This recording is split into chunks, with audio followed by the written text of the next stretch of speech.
Welcome to Penn State Dickinson Law's Profiles and Leadership series. I am Daryl Lim. I serve as the H. Lady Montap Jr. Chair and Associate Dean for Research and Innovation at the Law School. This series offers an opportunity to glean insights from top leaders in their respective fields. In each episode, we invite these leaders to reflect on their journeys and share the skills, core values, and qualities that make them the leaders they are today. Today, we are very pleased to have the Director General of the World Intellectual Property Organization, Mr. Daren Tang. He assumed his functions as WIPO's DG in 2020.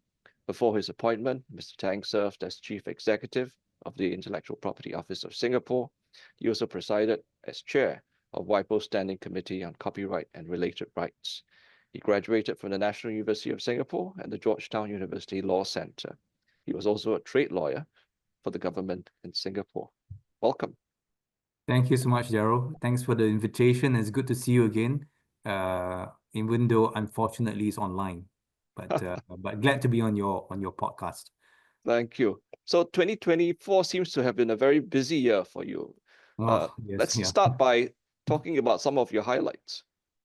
Well, I think first, since we are the UN agency for setting international norms and standards, we have had a unprecedentedly successful year.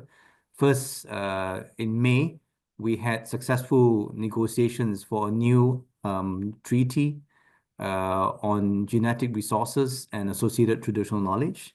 And just 2 weeks ago, we concluded another successful diplomatic conference on the Riyadh Design Law Treaty. And I think this is quite historic because I don't think WIPO has had two successful treaty negotiations in 1 year. I think in the 1990s, there was WCT and WPPT, but they were very interconnected. Whereas these two topics, right, are quite different. There's some similar elements.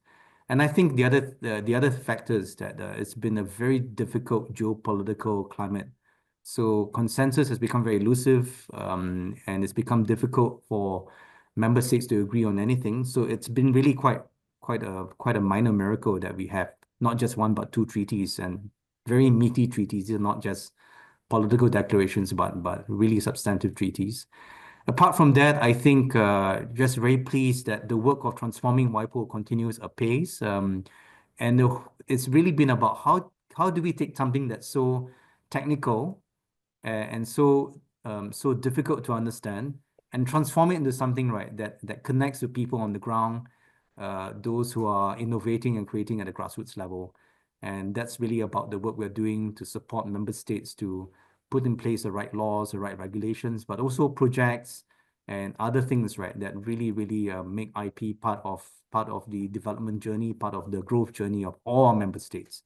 But I will say that the highlight this year in terms of the norm setting work, right, has been the two treaties. So let me take you to that one moment where you were on stage and tell us what was going on and how you felt at that moment. I look a little bit glum or serious in that photo, but what happened? Okay, so this photo was taken, I believe, right at the beginning of the May diplomatic conference in Geneva, and that's the WIPO main lobby. You can see this beautiful mosaic or little bricks that we have. For those of you who have been to the WIPO building, right, this is where the lobby, right, is the centerpiece of the lobby. And what we have there is me and the chair of the negotiations, Ambassador Guilherme Patriota of Brazil, and with two representatives from the Indigenous Peoples Caucus, who are there to do a blessing ceremony for the success of the negotiations. And it sounds like their prayers were successful. They were indeed. So the last treaty, if I recall correctly, it was 10 years ago before you assumed office. So why that long spell? And then what made the difference? Well, I think these things take time, you know. The Genetic Resources and Traditional Knowledge Treaty was a 25-year-old journey. It started in 1999, and it really took time to mature. And then the Design Law Treaty was a 19-year journey, because I think it started with a proposal in the Standing Committee on Trademarks in 2005. But I think the larger picture behind this is that it's become difficult, as I say, in all over the world, and even here in Geneva, right? That technical negotiations have become tough because the relations between member states, right, has become more and more complicated. So even technical negotiations can become politicized. And what happened was that on both these treaties, there were sharp divergences of views on the genetic resources issue of genetic resources that's closely connected to the view from many of the developing countries, right, that the IP system needed to be rebalanced to better take into account the interests of developing countries in terms of their heritage and their traditions and how to address that in the global IP system. And then you're seeing that that's a kind of a counterbalance to the desire and the perceived desire that the Design Law Treaty would be something more of benefit to developed countries. And so I think that was the reason why it got stuck for quite some time. And I think why it moved was because I would like to think that one of the reasons is that people felt that WIPO was a place where things that can get done. Because when the negotiators come here to negotiate, they're not negotiating in a vacuum. They come here to negotiate, and their feelings towards the organization, their relationship with the other member states at WIPO, right? All that plays into the picture, because negotiation is not just about rational, intellectual exchanges of views, right? But there's a lot of emotions and dynamics in it. And I like to think that because WIPO really had been trying to be a place, right, where we could welcome all the member states, that IP was not just for certain countries, but for everyone. I felt that some of the good spirits around that helped the member states in 2022 to arrive at consensus to move these two long outstanding treaties, right, to the final stage of negotiations, which we call in WIPO, right, the diplomatic conference, which means the final negotiations. And I think the success of both the May negotiations, in particular the May negotiations, right, was because of the way we managed the negotiations, right. It was a lot more transparent than other multilateral negotiations. For example, representatives of the indigenous peoples, right, called the Indigenous Caucus, were allowed to have a seat at the negotiating table, and that's very rare. In many other multilateral negotiations, they are not part of the core negotiating group. They are there, of course, as observers or as but what happens that the negotiators would leave the room and run out to talk to them and run back in, see. But here in these negotiations in May, right, we decided to allow them to be part of the negotiations. And I think that made a big difference, because that transparency translates to respect, translates to a sense that they were heard, they were seen. And I think that's very important, because it meant that they could bring the most constructive spirit to the negotiations itself.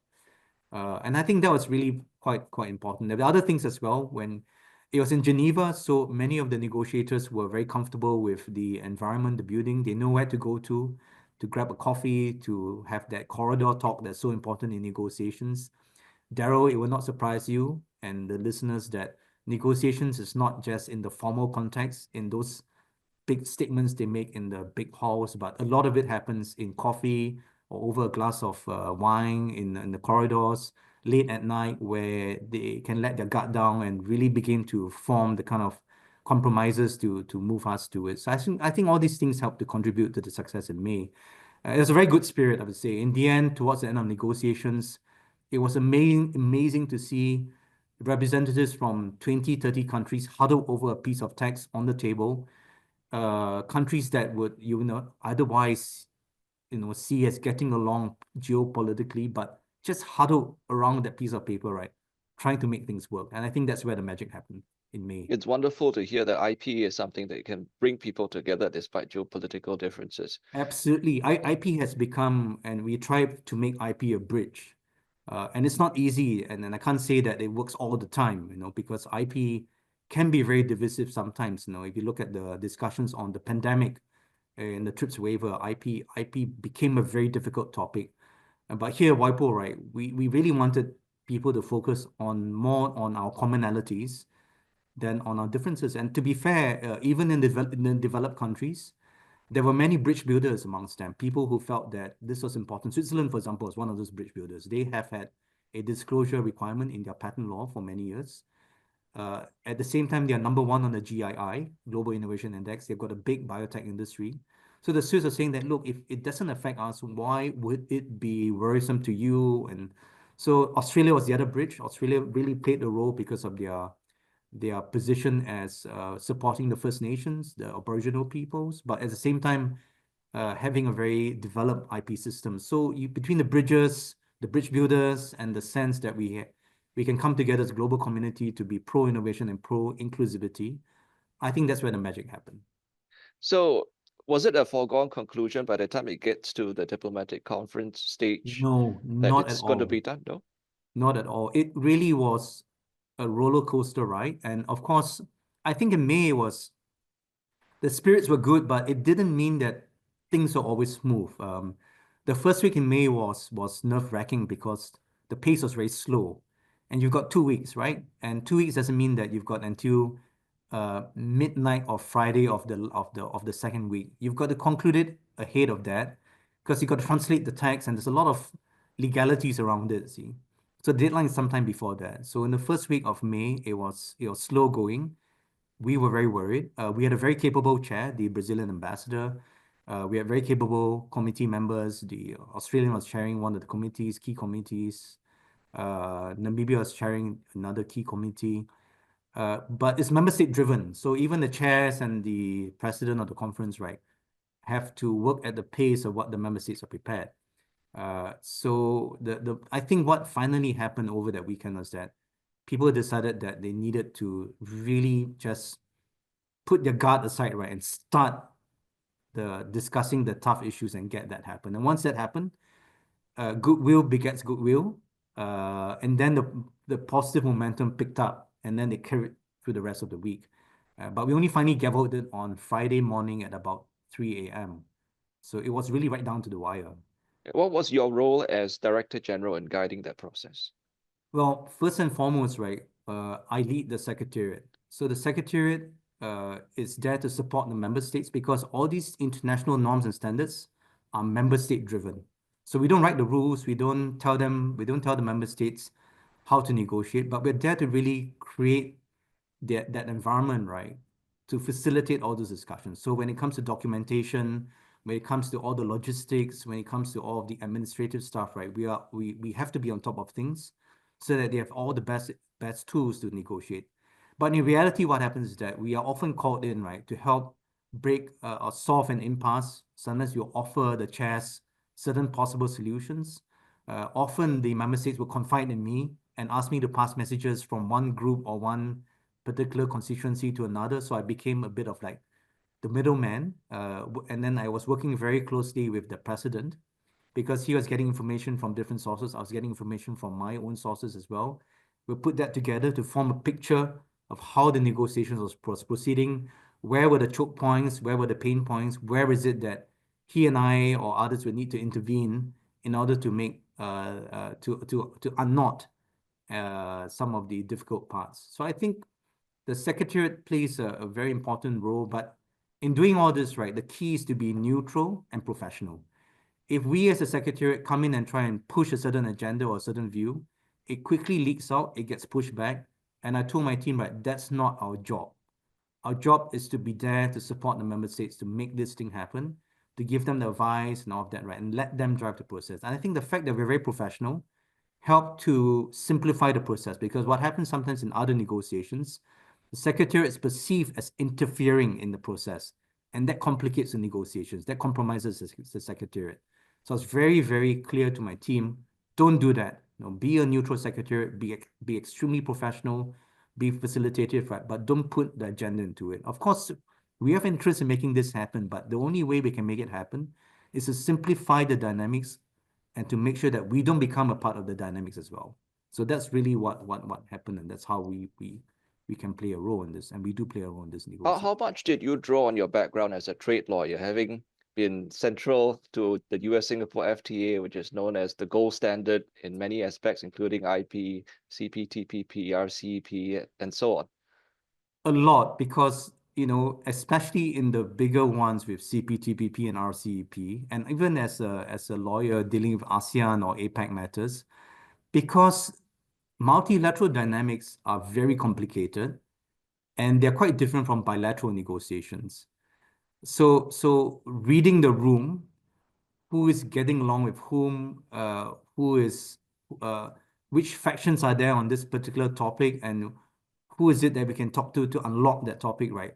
All these things are about reading the room and then knowing who to speak to in what way so as to have the most constructive way ahead. I think my experience in multilateral negotiations helped a lot. My experience in some of the very technical bilateral negotiations, the US-Singapore FTA, helped me to understand what it means to draft international legal texts and allowed me, therefore, to be able to very quickly read the text as it came out, understood why a certain member state was reading something to it or not, and then be very professional explaining my own interpretation of it. And of course, my background is international lawyer. I think that garnered a lot of, I suppose, credibility as well on the part of the member state. They trusted me and they trusted my professionalism in this. But it wasn't just me in that; it was other people. But I think these things do help. And by the way, something I'd like to share for everyone in the audience, I believe what Steve Jobs said, that whatever experience we have in our past life or lives, whether what we learn in school, then in our first job, and in the different iterations that we have in our career, right? All that come into play in our current area of work.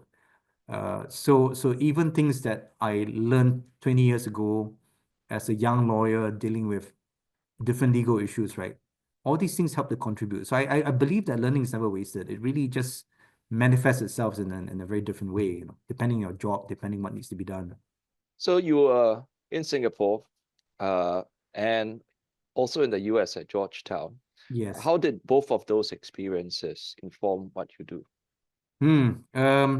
In Singapore, I was at the National University of Singapore when I was doing my law degree.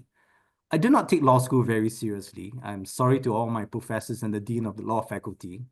Um, I was enjoying life as a university undergraduate. I was very involved in jazz. Not many of you may know this, but I was one of the founders of the National University of Singapore Jazz Band. I was the first president. Uh, and that was my life. Music was my life in the university. And then I did an exchange program at McGill. So I had the chance to be in Montreal for 1 year. And then I decided then, and it was third year as options, right? First 2 years is all the compulsories. So I decided to pursue all those things that I enjoyed very much: public international law, law and society. I did a course on obligation, which is because you are in Quebec and you wanted to understand the civil law tradition. And I had a lot of fun intellectually in my year at McGill. And then I came back to NUS, the National University, and I got involved in student politics as the president of the Law Students Association, a member of the Students' Union, and all of that. So I was never really very serious about studies in law school. So I think law school in NUS Singapore, right, taught me about life.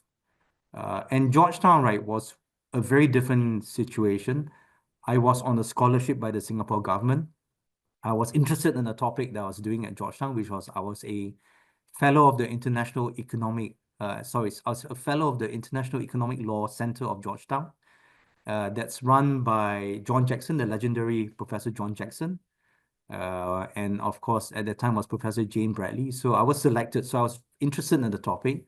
So my year at Georgetown was very much a very serious year, studying a lot. I was away from my family who were in Singapore. So I felt that the only way I could justify the sacrifice of being away from my family was to pay a lot of attention to my studies.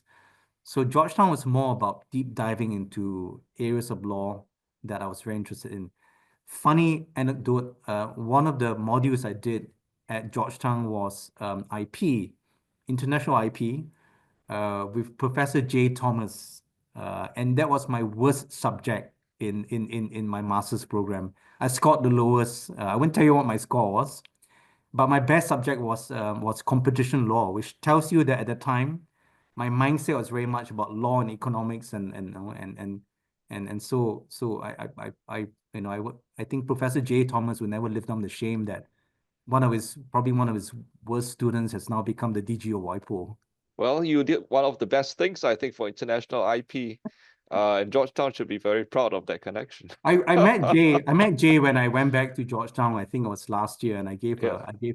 a lecture to some of the master students there. It was super fun, and Jay has forgiven me for my transgressions. I want to talk about the jazz connection that you mentioned. And here I want to show another picture that's from the Yeah. YouTube page. I would highly recommend all of our viewers to actually check out his YouTube page because it contains just a wealth of information, short bite-sized videos. But there you are, seated in Yeah. front of that piano. Tell us about what connections there are between music or jazz and leadership. Well, I think first, I've once I there was one interview I think was in Singapore government, and someone asked me about my leadership style, and I said that I don't believe in running an organization like a military band. I believe in running an organization like a jazz band. And why? Because when you play jazz, you have a structure, but you allow every person within that structure, right, to improvise and to bring their own personality into the music. If you listen to a big band, right, different soloists take turn to improvise while the rest of the band backs that person up. And so that's the way I feel an IP office should be run. That's the way I try to run things at WIPO. There must be some structure, some discipline. There must be a larger objective, which is about the vision and mission of organization that's represented by the chords and the structure of the song. But within that, right, you have to give your people space to sense and feel, and then to have their time in the sun, and their to go up, step up and solo and be in the spotlight while you support them, and people take turns for that. And so the way I try to run, and this is at IPOS as well, but more so at WIPO, even more so, is that we try to provide the supportive environment, right, where people can bring their best to the office, can shine, can express themselves. And I think that's one of the strengths of being, in a UN agency. We have people from 140 countries here. So this is very, very diverse working environment. And it's very different from a national context where it's still diverse, but you can't match the diversity of a UN agency. So to me, a jazz band, right, best exemplifies the mixture of discipline and structure and improvisation and freedom that you need to have, right, in order to make an organization like that's connected to IP successful. I'm not saying this works for every UN agency or in every context. If you're, for example, a UN agency that's focusing on crime and or on something else, maybe it wouldn't work. But if you're a UN agency that deals with innovation, with creativity, with supporting things which are always new, always fresh, an environment that's always very dynamic, right? You've got to be a bit funky, a bit jazzy yourself. And so really that's how I look at jazz. But on a more personal note, I've enjoyed jazz since I was a teenager. I really, really, I was in big bands. I was in a quartet. I used to perform semi-professionally, and it was a very large part of my life until my kids came along. And I don't play professionally anymore. I did play for a WIPO staff party, I think 2 years ago. That was super fun. But if you want to play at a certain level, right, you have to play every day, and I just don't have the time for that. Maybe later on in life. I remember that you played at GFIP. I think it was the last year before you Yes, assumed that's office right. at That's WIPO. right. Yeah, That's right. and Yeah. it really livened up and Yeah. transformed the atmosphere. Yeah. Then the We other thing that you are interested in is tea, and you've yes. written a book on tea, in fact, and I'm guessing that's probably tea that you just drank. This is a teacup that's made in the style of the Song Dynasty Ruyao. Ruyao is a very beautiful Song monochrome glaze, very rare. And this is an attempt to reproduce the Ru glaze of the Northern Song Dynasty. Those who are ceramic aficionados will know how precious this is. It's a reproduction, it's not the actual thing. But my journey with tea started because when I was a prosecutor, when I was a legal counsel at the Attorney General's Chambers in Singapore, I used to go and run off to eat chicken rice at Purvis Street. Those of you who are Singaporeans will know that Purvis Street is just beside Raffles Hotel, and my office at the time was in the Adelphi, Coleman Street. So I would walk to there and have my chicken rice. And I used to walk past this very interesting tea shop every day. And one day I drummed up enough courage to walk into the store and sit down and talk to the owner, because I never seen tea displayed that way, you know. And it's something that we drink every day as Asians, or even around the world. We drink tea, but we don't really think about it too much. But the way it was being displayed, the way it was being very lovingly and, you know, like a treasure, I found that very fascinating. So I went in, and then I met the owners, and I became very good friends with the owners. And over the next few years, got to know them very well. And so one day, one of the owners said, who became a very good friend after that, and the tea shop, by the way, is called T-Bones and Mine. One of the owners said, why don't we sit down and write a book on tea? Because there's so much that English-speaking audiences don't know about tea, even us Asians, right? And it's about time that we introduce some of these, the history and culture of tea to an English-educated audience.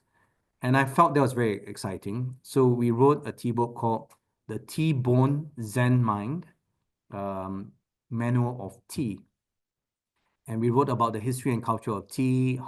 We wrote about some of the classic tea poems and tea treatises written during the Tang Dynasty or the Song Dynasty, and so on and so forth. And we also talk about the bit of the modern history of tea. We wrote it in a very fun and light way. It's not a thick book, it's a very thin book. And we also included a lot of practical tips on how to brew a good cup of tea. And the motto was, life is short, drink good tea. Unfortunately, the book is out of print. And the irony is that when I went to visit the US 2 years ago, and I visited the Library of Congress, they found the book for me. So I finally saw the book. I was reunited with the book I wrote.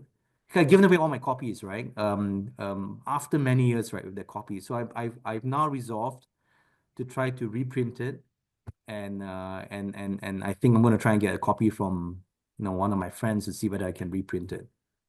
And where might people be able to get a copy? It's out of print, and I mean, if once it's reprinted. I'll let everyone know. They can come Okay. they can come to WIPO, or maybe I'll put it on Amazon or something like that. Yeah. Did I That's read quite a fun correctly book. that the book initially was printed under a pseudonym? Yes, it was printed under a pseudonym. Yeah, it was printed under a pseudonym. Me and my co-authors printed it under a pseudonym. I forgot what pseudonym I used. It was something funny. It was more like an And why inside not joke. your name? We wanted to make it an inside joke between me and my co-author. You know, Yeah. we wanted to do it. We wanted to do it a bit like the underground, you know, samizdat, like, you know, that's the old term in the Soviet Union for underground pamphlets. So we had a bit of the underground feel to it, but it's lovingly bound and sewn by this book binder, and it's really quite a beautiful book. I wish I kept a copy for myself. Where do you get tea these days? There are a couple of very decent tea shops here in Geneva. There's one that's across the lake. She's from China but migrated here 20 years ago. She brings in very good tea. I think the name is called, or the shop is called Cai Yun. And then I think when I go back to Singapore, I will buy or what, but I don't have time to really brew a good cup of tea. So life has become a bit less civilized for me now with this job. I really try to decompress in more simpler ways, like, you know, like maybe going to the piano and playing a bit, or just having a good book to read, or, you know, yeah, or So, going for hikes or walks and sort of things. so you were appointed in 2020. Now Yes. we're at the end of 2024. You're about 2/3 through what, I don't know if I'm being prescient, your Yeah. first term in office. Yes. Uh, Yes. how is it like? And tell us about some of the things that surprised you when you moved over. I think first, relocating from Asia, and, you know, unlike many of the diplomats, I'm not a diplomat, so I haven't had the experience of upping myself, right, and then And it's different when you're, in the US for study, for work, or it's a different experience, right? You're really moving your life from Singapore to Geneva. And it happened during COVID. So it was very tough to sync roots in Geneva. I found it difficult to make friends. I found it difficult to adjust to the quietness of life here. I come from a big city, for me, life is about going out to have supper, street food at 12 midnight, hang out with friends until 3 in the morning. These things don't happen here. This is just not the lifestyle here. So I think that was quite tough initially, on the personal front. On the work front, right, I think adjusting from a national context to a multilateral context, right, was also I wouldn't say a surprise, but was needed adjustment. You have a lot more different cultures here, and don't want to stereotype, but there are differences based on where people come from. The management style has to be quite different as well. I find that in the Singapore system, you can motivate people, right, with KPIs and performance bonuses, for example. It's a very performance-driven system in Singapore from a bonuses perspective, right? And in Singapore system, right, you can give several months bonus. Here in the UN system, right, you don't have that. You don't have that kind of system. So you have to motivate people differently. You have to motivate them by letting them know that what they're doing is really, it's important, it's meaningful. You have to give them encouragement in other ways, by giving them opportunities, by showing your gratitude and your appreciation. So it's a different style of management. I think that was the part where it took a bit of adjustment. It wasn't too difficult because, like I said, already in Singapore, I felt that we should run the office more like a jazz band and give people freedom and space and all of that. The other thing that has been a bit of adjustment is that WIPO's members are the 193 UN members.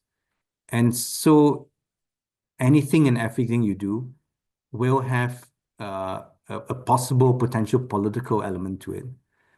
Even if WIPO is a technical agency, things can get politicized or political, and you never know where it comes from, right? You could have a certain country or certain group of countries that feel very strongly about something that you thought was very neutral, very technical. And then when you sit down and you talk to them, then you understand why it's so important to them, because there's some deeper significance for them, or it's a history, or there's something that they are looking at across the whole UN system. So it's not about WIPO, it's about the whole system. And so you've got to navigate that. So managing 193 countries and their demands and the demands of the representatives, who have got all their personalities as well, right? I think that's been quite a big change. But I would say I enjoy it because, where else can you do something where you come in contact with so many different people, right? And you understand their culture, their history. And we sit down to them, you talk to them, right? Most of them are able to give you a sense of where they're coming from. And then you have to understand, their history and why is it important to them and sort of things, right? So I think these are the things that have been really, really quite interesting, quite different. And of course, the scale is global, right? So you're talking about not just taking care of one country, but you're really trying to take care of 193 countries, from the Pacific Islands to the Central Asian, to Sub-Saharan Africa, to Central America. I was just in El Salvador and Guatemala to attend a meeting of the IP ministers of Central America. And those conversations are very different than when I go to ASEAN. I was in the ASEAN Economic Ministers meeting earlier this year. The focus is different, the conversations are different, what they're looking for is different, the personalities and the culture is different. And so you've got to adjust to all of these things. You've got to be a person that understands international developments very well. I mean, now I read not just the newspapers in Europe and North America and news in that, but I have to find out and keep abreast of what's going on and the news in Africa, in Central Asia, in the Middle East, in South America, in Central America, in Southeast Asia, in Northeast Asia, Pacific Islands. You got to know what's going on in all these parts of the world. So you're forced to become very international because it's your business to know what's going on in the world, see. If not, you can't service the world, right? If you don't know what's going on in the world, how are you going to service them? How do you assimilate all that information, given all the other demands on your time? You have to be interested in it. If you're not interested in it, I think it's very tough. I am interested in it. I've always liked history. I like culture. This book of tea is not about the science of tea, it's about the culture and history of tea. And then for most of my career, even if I was a lawyer, I was involved in international relations because I was working for most of my career as an international negotiator. So that part wasn't tough. It's just the scale, the scale and the scope is much larger now. But there are some tricks you can use as well. So, for example, I meditate, and meditation, right, really helps you to focus your mind. And that's not the point of meditation, by the way. I don't want to make this about mind powers. It's not the point of meditation. But one of the things that happens when you meditate is that you are able to concentrate your mind, and that allows you to be better at these things. And of course, your training as a lawyer. Lawyers are trained to absorb huge amounts of information quickly. And I think that training from law school, that's helpful as well. So what have been your personal KPIs, and what will your KPIs be for the rest of your term? For me, the biggest thing that I want to do, and I came in with the promise, right? It's two big things. One is that transform IP so that it's not just for legal technicians, but it's a catalyst for jobs, for investments, to support businesses and entrepreneurs.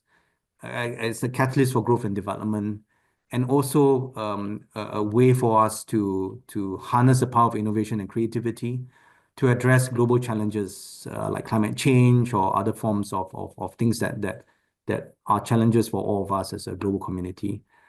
The second thing is that IP should be a bridge, not to divide, but to bring people together. Because if you think about it, an invention, when someone's an inventor, right, it's a solo act, right? It's a flight of an imagination that's in you as a person. But when you move from invention to innovation, it requires a village. It requires a community to make that crazy idea, right, become reality. You need to bring together a whole community of experts, professionals, financiers, enterprises. It's a collaborative effort. And for me, right, IP has to be that. IP is about bringing the idea to the market. So IP naturally has got to focus on that. And so it all flows from there. But I'm very pleased that in very concrete terms, what we have done is that we have transformed the way we deliver assistance to member states. So putting aside the successes we had, the triumphs we had for the two treaties, which by the way, has been seen by many people as a victory for multilateralism as well, to show that despite a lot of challenges, multilateralism is still alive and kicking. But apart from that, right, a lot of development work now is about going down to the ground. So, for example, in the last 4 years, the WIPO Academy has trained 500,000 people. So we become the world's largest training institute for IP. And we've been able to train 500,000 people because we have revolutionized the way we deliver this training. It's online, it's using technology, but also we're no longer just training IP lawyers and professionals. We are providing a lot of courses that are geared towards helping people acquire practical IP skills. So our courses are things like IP for exporters, IP for mobile app developers, IP for teachers, IP for teachers of youth. We even have a course on IP for diplomats and trade negotiators, which is a big hit here in Geneva. So with this much broader way of looking at IP, much more holistic, we've been able to reach out to people whom have in the past, right, have not been connected to the IP system. The other thing we're trying to do is to build a more inclusive IP system by focusing on youth, women, and small, medium enterprises. And of course, through the work we're doing in the treaty, for example, right, even to indigenous peoples and local communities. A lot of it is done in the form of tools and projects. And I want to share one very example. In the past, WIPO's assistance was in the form of seminars and workshops. A 3-day seminar, we fly everyone into a city somewhere. They take the photo on day 1. They have their karaoke session on day 3, and then they have the farewell photo on day 5. But 6 months down the road, nobody knows what's the impact. So we have decided that no, we won't do that as much. Let's sit down with this community, or maybe of 20, 30 beneficiaries, could be women entrepreneurs. Let's mentor them and train them about using IP as part of their business journey over a 9 to 12 month period. So last year I was in Namibia, where we concluded a project to support 50 women entrepreneurs in Namibia to use IP as part of their business journey. And I was in Windhoek, and I was there at the graduation ceremony, and 10 of the 50 traveled to Windhoek to graduate. And they told their stories to the ministers there who were there and to me as well. And it's really touching because they talked about how the course, right, has changed their lives because, first of all, it's given them confidence to be entrepreneurs, to be women entrepreneurs. And their products are not, are not high-tech, cutting-edge products, but simple but meaningful things, right? Like village products. It could be a fruit juice, it could be a village special cream that they use or whatever it is, right? But we help them to brand and market and package and give them the confidence that these products, right, can be sold not just in the village, but into the regional markets and even into the global markets. And we've launched about 90 such projects around the world. For example, for women weavers in Bangladesh and Pakistan, for traditional medicine practitioners in Ethiopia, for women scientists in Latin America, for youth in Cabo Verde, we help to rebrand Bali, so IP and tourism. We're doing a lot of work. We're doing a lot of work in different parts of the world in these areas, right? So really bringing IP to the grassroots in a very tangible way. So I think the challenge for me now is we have touched the lives of thousands of people through these programs. How can I scale this up, right? So that instead of thousands, right, it is hundreds of thousands and even more. And that's another order of magnitude, right? Because that means that we need to collaborate with partners on the ground. We can't do this ourselves. We need to find good partners in these countries. We need to create programs which are sustainable. It's not about giving a project to a country, but allowing them to do these projects as a way of a regular program. So that's the challenge that I have. So how much are you reaching out to different stakeholder groups like academia, like lawyers, civil society, specifically in bringing them into the mission network that you are doing? Yeah, these are all our allies. So when we put together these projects and programs, right, depending on what the nature is, often we will work with experts and consultants and lawyers or whatever the projects demand. And so we tap a lot of our own networks to make sure that we continue. But what we do is that we gear them in a different way, right? So it's no longer asking them to come in to fly in to give an 8-hour lecture that half of them are asleep by the middle of the day, but instead to accompany these communities on through a much longer journey. See, IP associations have remained very close to us. Our team and my colleagues attend many of the meetings of the international IP associations, whether it's Inter, ACTA, AIPPI, AIPLA, CIPA, and RCP. These are all the regional meetings. And I think that where academia is concerned, we continue to work closely through the WIPO Academy to invite many of the professors, right, to help us be lecturers and teachers. We have an interesting course with Harvard Law School, for example, called Patent X, which is on IP and health. And I think Professor Ruth Okediji is one of the professors, Professor Fisher as well, and all of that. And I think that one of the things that we do as well is to work with some of these in civil society, right? It would be how do we tap on expertise, for example, in the negotiations on genetic resources and traditional knowledge, right? We engage with them in order to get their views. We started an IP and fashion dialogue in which the views of the indigenous peoples and civil societies was very important because we wanted them to dialogue in a safe space with the fashion companies and fashion houses to talk about reducing appropriation in fashion, and all of that. So I think there are different modalities where we work, but what's happened is that we've really broadened the range of stakeholders that we work with. It's no longer just the IP officers and IP experts. We now work with new communities. For example, we're looking at IP financing and IP valuation as important area of work. And in that, we now come into contact with the accountants, the valuers, the development banks, the central bankers, because this is something which needs to involve them, see. In our work on tech transfer, we work a lot more now with universities, with the TTOs, with the research directors and all that. And say in the area of music, we're working a lot more with the creators and the creator communities, So that's really about broadening our reach and our range of stakeholders. Is it a two-way outreach process? You reach out to people, but also people who are interested have a way of reaching out to you? Absolutely, absolutely. You know, And how do people do that for those who don't know? well, email us. You know, and or find us on LinkedIn.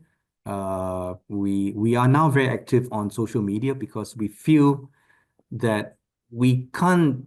We need to make a big effort to talk about IP in a way that people can relate to. So we are now have a much more active presence on social media across LinkedIn, IG, and so on and so forth. We even have opened up a TikTok account because we realized that a certain demographic is there, and we're not reaching out to them, right? We won't be able to share our views on that. But all these are channels in which we work with people. We're not terribly formal as an agency. We do, you know, we do we don't expect formal letters or what. You know, people communicate with us through direct messaging on all these platforms as well. Thanks. So we're coming up to the hour. I want to give you an opportunity Yeah, to just make some final comments, call for action, any yeah. reflections and thoughts you want to leave our listeners with. Okay, well, I think the one I want to share something which I find quite interesting. And some, you know, and last year WIPO had a project called WIPO Pulse, where we surveyed 25,000 people in 50 countries. So it's a huge survey. And these are not IP experts that we surveyed. We surveyed people on the ground. And when we got the results of the survey, we were quite surprised because we found that attitudes towards IP was more positive, quite a lot more positive in Asia and Africa than in Europe and North America.